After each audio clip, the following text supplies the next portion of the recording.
¿Qué es lo que Dios observa? Durante este mensaje vamos a estar viendo 2 puntos.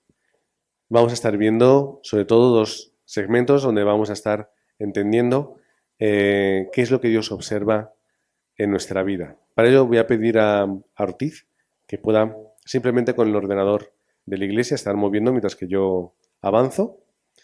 Y esa pregunta nos la hacemos siempre. ¿Qué es lo que Dios está observando? Bueno, técnicamente, como luego veremos en nuestro libro de teología, Dios lo observa todo. Dios está en todos los lugares, es omnipresente. Sin embargo, cuando hablamos de observar, no hablamos únicamente de mirar, sino que hacemos un poquito esa idea de que Dios observa y está mirando de una forma detenida cosas muy concretas. Y vamos a ir viendo sobre el libro de Hechos qué son esos aspectos que Dios observa, que tenemos que entender qué es lo que Dios sigue observando hoy en nuestro día. Para ello podemos leer o podemos recordar Hechos capítulo 7, del 54 al 60. Simplemente es un poco un texto de introducción donde estamos viendo cómo Esteban estaba preparándose para morir. Y Esteban lo hizo a través de la predicación del Evangelio. Por ejemplo, dice en el versículo 56, dice, aquí veo los cielos abiertos y al Hijo del Hombre que está a la diestra de Dios. Es decir, estaba poniendo a Cristo en el lugar de Dios. En otras palabras, estaba hablando de la deidad de Cristo. Que luego también eso, en nuestro libro, lo estaremos viendo. Y la respuesta de los judíos, ¿cuáles fueron? Una blasfemia. Porque Dios es uno y es único, Cristo no puede ser Dios. Sin embargo, la Trinidad funciona de esta forma. Y a través de la predicación del Evangelio, ellos acaban con la vida de Esteban. La pregunta que nos hacemos, ¿estaba Dios observando esto? ¿Estaba Dios observando cómo le estaban tirando piedras? Versículo 58. Y echándolo fuera de la ciudad le apedrearon. ¿Dios no veía eso? ¿No lo observaba? Claro que lo hacía. Dios lo observaba, permitió que esto ocurriese porque iba a formar parte de ese gran plan para la evangelización del mundo. Así que Dios observa lo que es agradable y bonito, pero Dios también observa lo que es para nosotros un problema. Un problema para Esteban no fue, porque Esteban, como dice ahí, y habiendo dicho esto, durmió. Para Esteban, dormir no es un problema. Así que realmente para nosotros también tampoco tiene que serlo. Pero como tenemos una mente pues tan natural en el sentido de humano de decir morir es malo, pero para el Evangelio esa muerte no fue mala. Ese dormir de Esteban fue el comienzo de la expansión del Evangelio a todas las regiones. Y Dios observa lo que sucede en el campo. En el primer punto vamos a estar viendo este contenido. En el primer punto. Vamos a ver muchos versículos, pero lo vamos a ir mencionando de una forma más o menos rápida. Primero, Hechos capítulo 1, versículo 8, hasta el 2, también 2 del 1 al 13. ¿Qué es lo que Dios os está observando? Dios ve, observa y el obrero experimenta ¿el qué? La misión de su vida. Tenemos que ir con la obra del Espíritu Santo y con el poder a hacer la evangelización del mundo. Y eso es lo que ocurrieron. Esperaron la promesa y recibieron la respuesta. En el capítulo número 3, aquellos que van a orar, como iban los discípulos al templo, vamos a orar, vamos a nuestro tiempo de oración y en mitad de esa cosa cotidiana, como hemos hablado hoy, vamos a dar lo que tenemos, que es Jesús es el Cristo.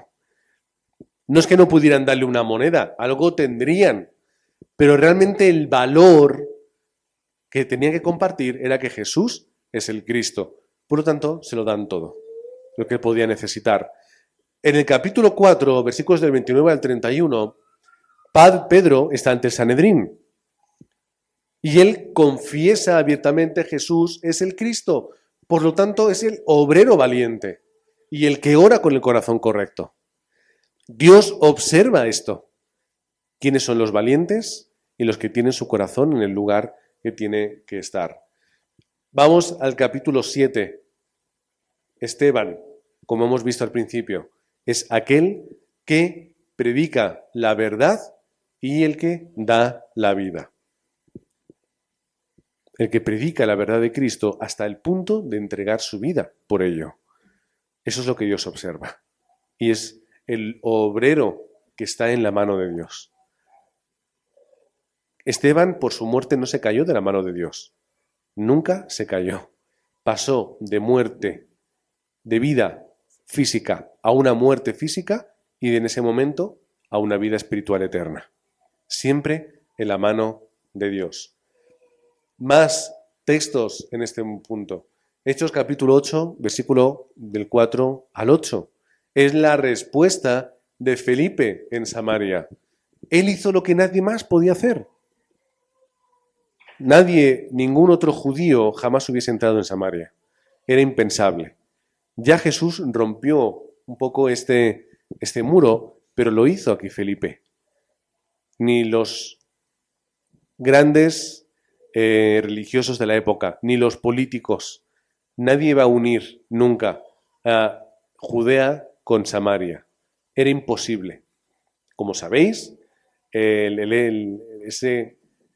esa costumbre de cuando tenían que ir a un lugar, preferían bordear a cruzar Samaria, para no tocarla con la planta de sus pies. Esto era el corazón de Felipe, del cual voy a hacer lo que nadie más puede hacer. El obrero es el que hace lo que nadie puede hacer, dar la respuesta que nadie da y va al lugar que nadie puede ir. Y hay una respuesta para todos ellos. Experimentan la respuesta del problema. ¿Cuál es el problema? El problema social, el problema histórico, el problema religioso. No hay muros para la predicación del Evangelio. Y cuando va a Samaria, predica el Evangelio, la gente tiene liberación espiritual, la gente que problemas físicos se soluciona y había gran gozo en aquel lugar. Eso es lo que Dios observa y ese es el obrero que está en la mano de Dios. Pero después Felipe va a ver al eunuco que está en ese camino. ¿Qué es lo que hace? Pues escucha y obedece. Primero un ángel del Señor y luego el Espíritu Santo le lleva a hablar con él. Le dice, mira, ese que está en el carro, ve a hablar con él. Así que Felipe se convierte en el obrero que escucha y obedece y después el que abre las puertas del Evangelio para toda Etiopía. Se abren las puertas del Evangelio. Cuando obedecemos, escuchamos la voz de Dios. Como si hoy nos encontramos a una persona, vamos a poner un lugar, que vive en Getafe, acepta el Evangelio y a través de esa persona se abren las puertas para que podamos estar evangelizando ese lugar. Y igual que ese lugar, de aquí hasta el último de la tierra. Hechos capítulo 9 es la conversión de Pablo. Es que cuando entendemos que Jesús es el Cristo, cambia nuestra vida. Y cuando entendemos que Jesús es el Cristo, entendemos el sentido y la finalidad de toda ella. ¿Qué es lo que Pablo entendió? Ahí comprendió que la finalidad de su vida no era vivir en ese celo, llevando a todo el pueblo a vivir dentro de un legalismo y una religiosidad para acortar el tiempo de la llegada del Mesías, que tenía que reinar, sino que ya Cristo estaba reinando. Pero no como él entendía y como él creía. Y cuando entiende que Jesús es ese Mesías y que el reinado es espiritual y que la respuesta ya estaba en aquel lugar, él cambia su celo agresivo y lo convierte en pasión por la predicación del Evangelio. Es decir, la promesa ya se ha cumplido. El pacto está aquí con nosotros. El Mesías ya reina. Lo que pasa es que aún hay un proceso en el cual nosotros tenemos que ser luz en el mundo. Por lo que estamos cumpliendo, él diría, lo que Dios le prometió a Abraham. Ser luz a las naciones. Y ese gran pacto desde el principio, ahora le tocaba a Pedro llevarlo a la práctica. Transforma su vida y haya sentido y finalidad a ella. Pablo entendió para qué era su vida.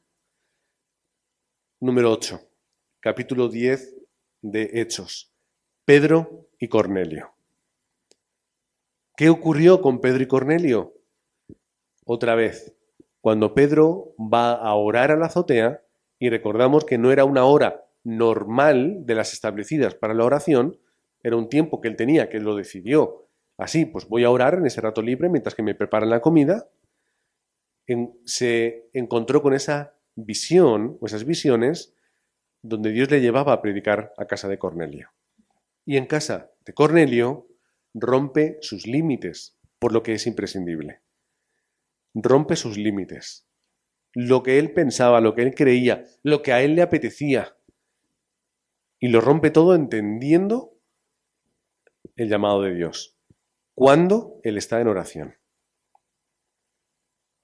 Esto es el obrero que está en las manos de Dios. El que ora entiende qué es lo que tiene que hacer y cumple con lo que es necesario. Punto. Sin hacer cuentas de lo que cuesta. Sin medir si merece o no merece la pena. Hace lo que Dios le dice que tiene que hacer. Hay más. Hechos capítulo 11, de 19 al 31, la formación de la iglesia de Antioquía. ¿Quiénes fueron esas personas? Entendieron las misiones.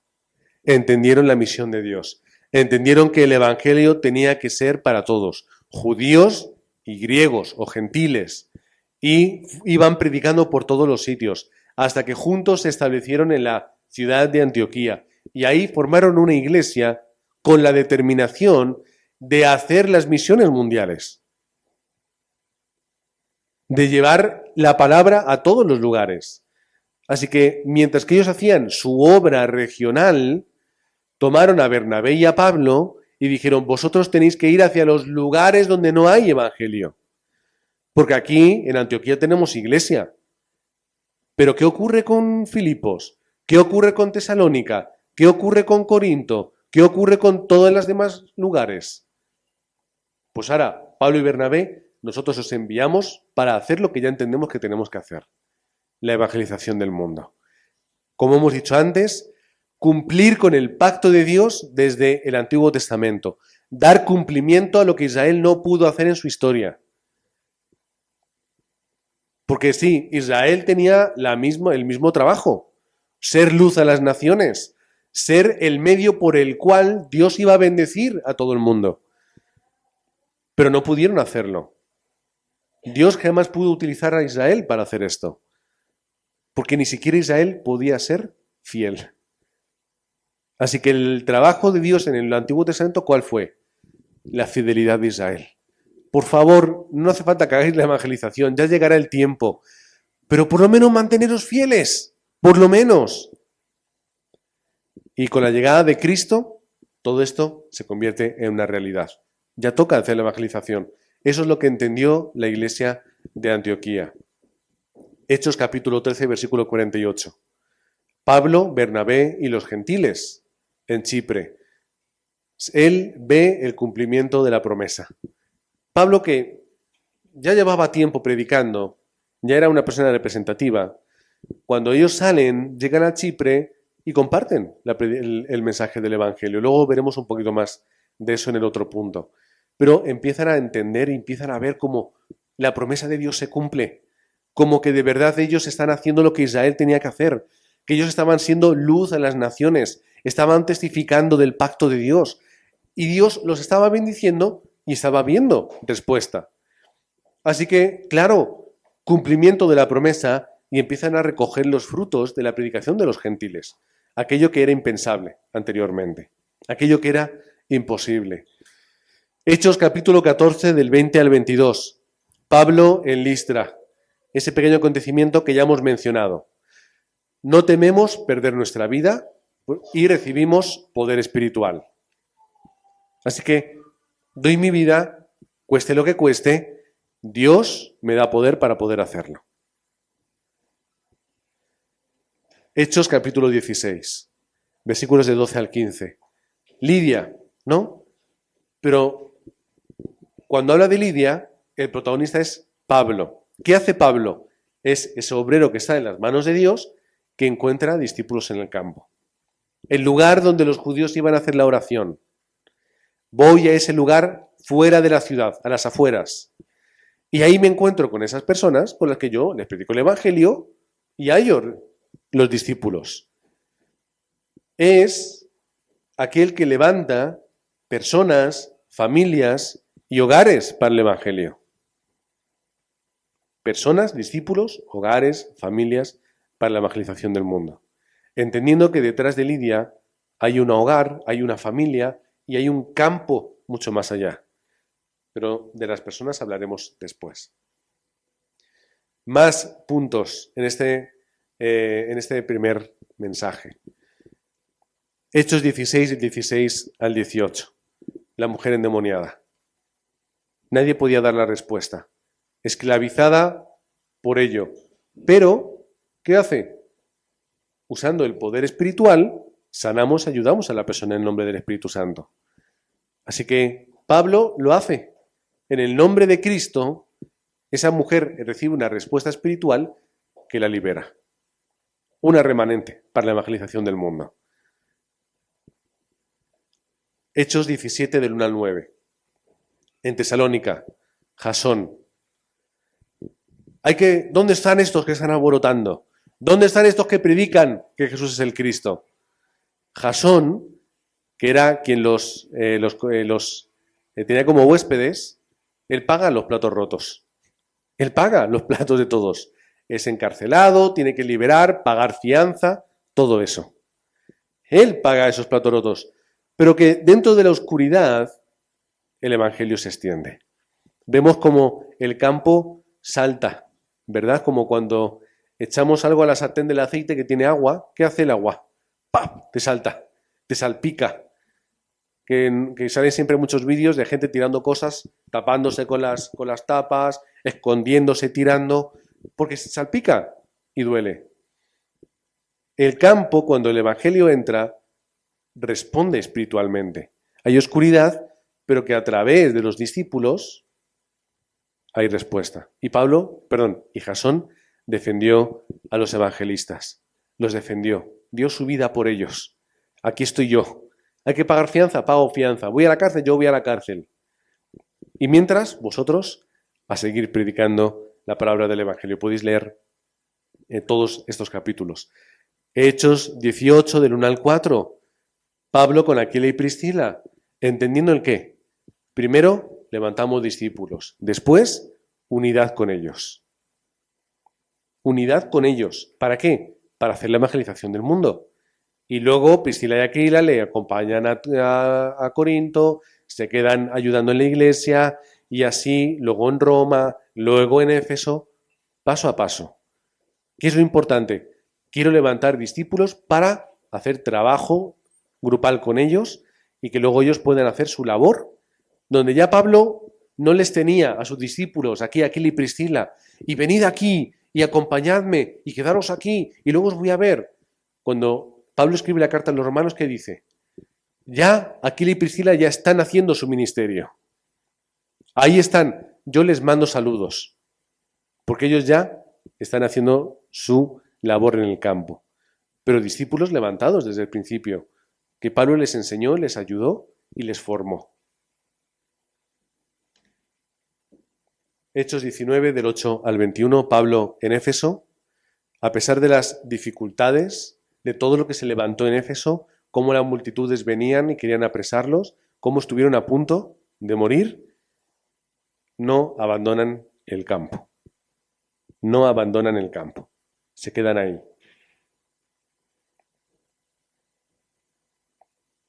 Encuentran a los discípulos y reciben la guía y ven la evangelización del mundo.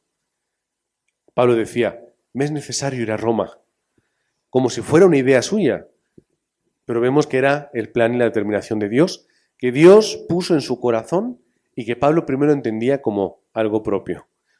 Y eso es lo que al final acabó realizando. Aquellos obreros unidos que Dios levanta. Es el segundo punto. ¿Cuáles son esos obreros unidos que Dios levanta? Creo que son dos. Sí. Primero, Hechos capítulo 2, del 9 al 13 de Hechos. 15 naciones escuchan el Evangelio. Cuando los obreros se unen y van a predicar el Evangelio. Nosotros en Parla no tenemos 15, tendremos más de 100. Hubo una vez una estadística que salió, no sé dónde se encontró, pero en Parla naciones muchísimas de todos los lugares del mundo. Solamente aquí en Parla podemos hacer la evangelización del mundo, partiendo desde aquí. Hechos capítulo 8 del 26 al 40, el funcionario de Etiopía. Es decir, él fue la puerta por la que el evangelio llegó a Etiopía. Que el otro día escuchaba una conversación y que decía, no, es que claro, como el cristianismo es una religión de blancos en el contexto de Estados Unidos y el contexto racial, y una persona negra dijo, no, dice, el cristianismo nació primero nació en Asia, en lo que hoy llamamos lo que es el continente asiático, ¿no? El Oriente Próximo y demás. Pero el evangelio llegó primero a África, y llegó a Etiopía, y llegó a Egipto, y se extendió en lo que en aquel entonces era Alejandría, donde había una tradición muy fuerte, muy importante, y después sí, claro, fue llegando a Europa. Pero el cristianismo nace en estos lugares. ¿Por qué? Porque se levantaron personas como ese funcionario que, entendiendo que Jesús era el Cristo, cuando llegó a su país, empezó a predicar. Y por eso hoy sigue siendo un país donde hay tantos cristianos que reconocen esa tradición. Y luego, que por supuesto, las misiones que se realizarían por todo el mundo. Hechos 10 del 6. Pedro y Cornelio el centurión romano, con la disposición de su hogar y de su villa, porque no tienen un piso, tienen una villa, utilizado como una iglesia regional, abriendo el evangelio también a los propios romanos, a los políticos y a tantas personas. Puertas para el evangelio que Pablo, aunque no le apetecía, entendió y cruzó esa puerta. Hechos 13 del 1 al 12. Llegan a Chipre. Paulo Sergio o Sergio Paulo, no me acuerdo cómo es el nombre,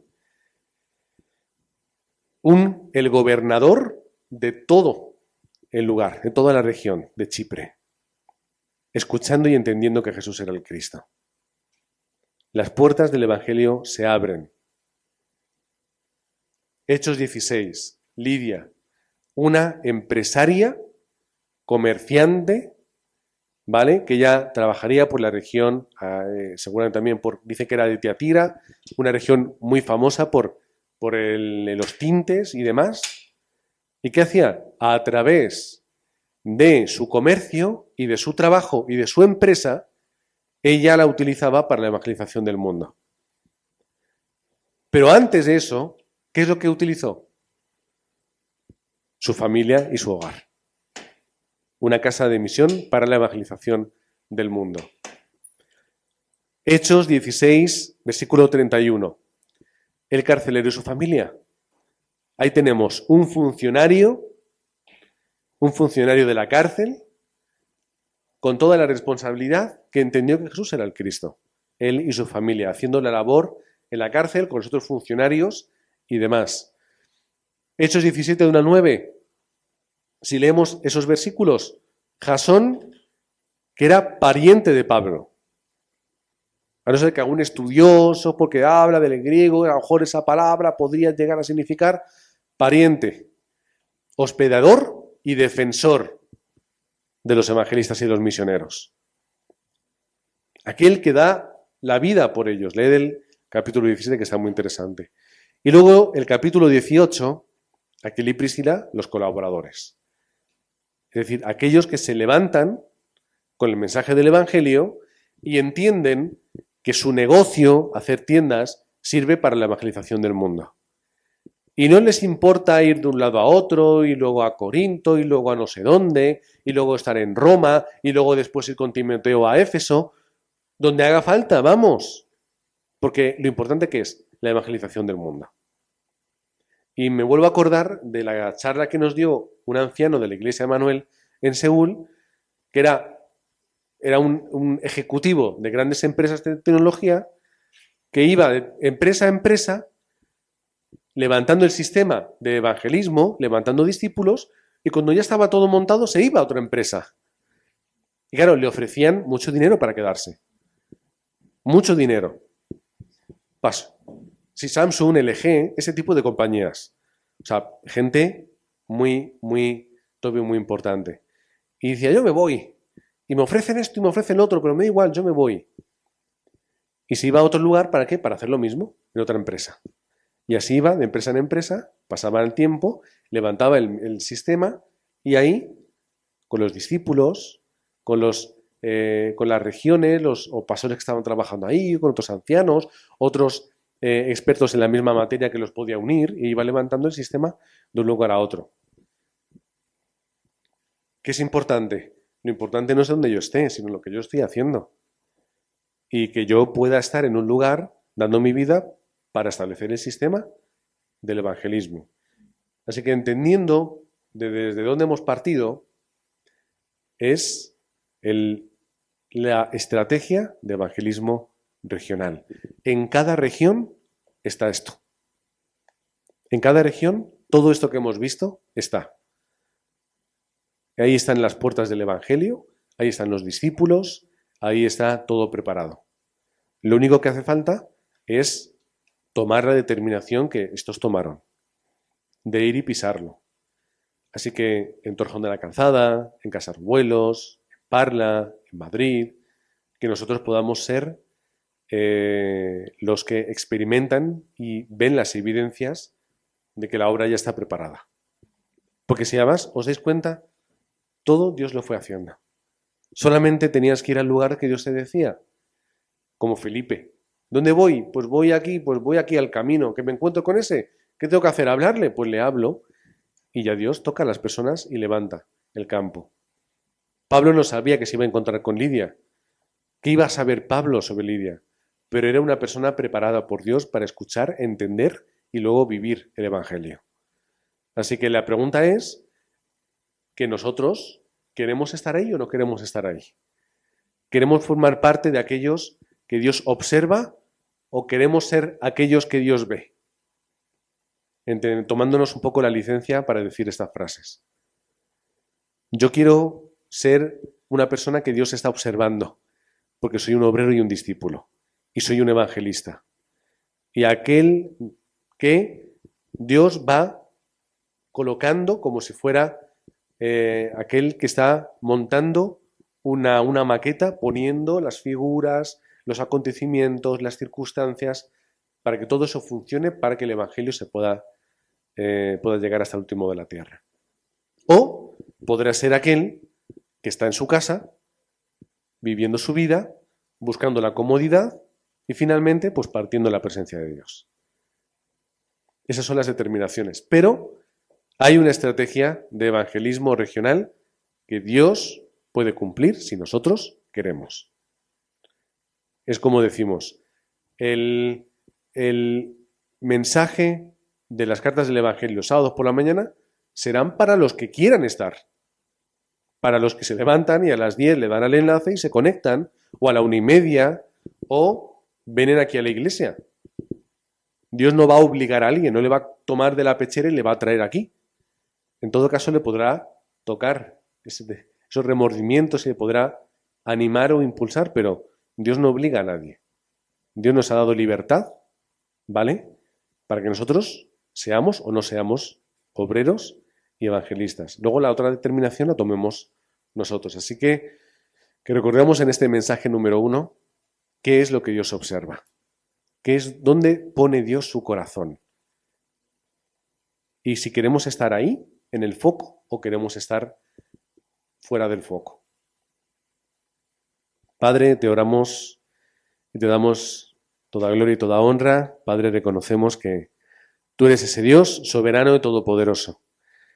Eres ese Dios omnisciente que todo lo sabe y todo lo ve. Ese Dios omnipresente que está en todos los lugares, en todos los campos, al lado de cada obrero y cada discípulo. Padre, queremos disfrutar de esta realidad, de que tú, teniendo todo el poder, todo el conocimiento, y estando en cada lugar, que nos puedas comisionar personalmente el lugar donde estamos, que nos puedas llevar a otras regiones y conquistar otros campos, y hallar de esta forma otras puertas para la evangelización del mundo.